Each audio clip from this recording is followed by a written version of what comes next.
And so I didn't make it up. I did come up with one. But it's a statistic of one. It's my son. But, you know, we always have to, you know, run our lives actually with common sense as opposed to statistics. So, and his comments actually made a lot of sense to me. So I'll use that as a stat.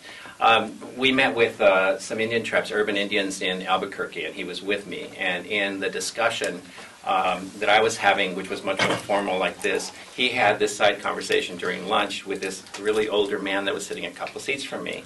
And after I asked him, so how come, you know, what was going on over there? And he said, well, he's the medicine man.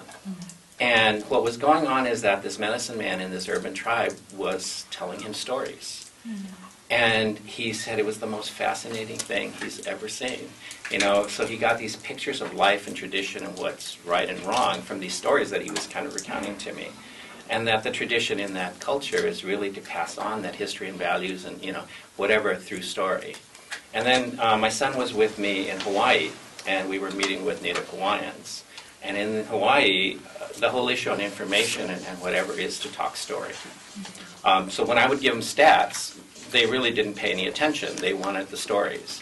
And so it was really similar, and he kind of mentioned that what was kind of neat about the Albuquerque and Hawaii thing is that it involved elders and adults and the youth all together, and that it was a binding type of, he didn't quite use this language, but there was this binding piece to it. And he uses social media a lot, you know.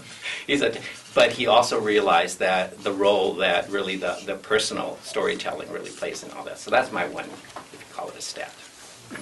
That's great. Thank you very much. And we'll make sure to get all of your great stats out to all of you so you can share them, and we'll try to find the sources when we can. So I think we'd like to continue. Yeah. I just want to ask a question Yes. or reflect on one thing, and that is, several of us have used the millennial generation term, and I have a question about that just because I think that my constituency does not identify as millennial generation. So I think there's a class division around people's identity, and that we might need another term, if, you know. I don't know if it's class, because I've never heard my kids use it either. Even say the words. You know. Oh, okay. Yeah. What are the rest of you experiencing? Is that a... That's absolutely right. My students, if you ask them what's millennial generation, they wouldn't know even What it was. what it is. Huh, that's interesting. Well, I wouldn't ask him because I didn't know the term. It's very jargony. So what is language? So where I was going to start is in how we issue the invitation to young people to get engaged. So